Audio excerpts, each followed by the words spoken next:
Welcome to Thank God It's a Story Saturday, a weekly video series where I share with you stories that you can use and make your messages stick. Today's story is from this amazing book called Atomic Habits, which I have read not once, not twice, but 3 times. And the story that I want to share with you is that of the British cycling team.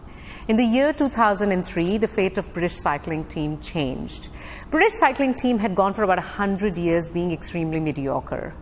And then in the year 2003, a gentleman by the name of Dave Brailsford was hired as a performance director and to make sure that the British cycling team was put on a new trajectory. When Dave started his role, he adopted this strategy which was called aggregation of marginal gains.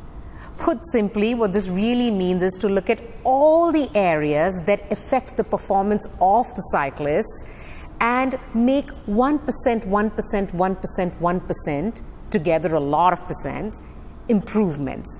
So the kind of things that Dave started doing was to rub alcohol on the bike tires to ensure the grip was stronger, to hire surgeons to teach the cyclists how to wash their hands better to ensure they don't get any infections, to paint the truck, the team truck, white from inside so that they could notice all the tiny particles which get into the bike and affect its performance, to change the seat to make it more comfortable, to try different kind of gels to find out which is the gel which leads to the quickest muscle recovery.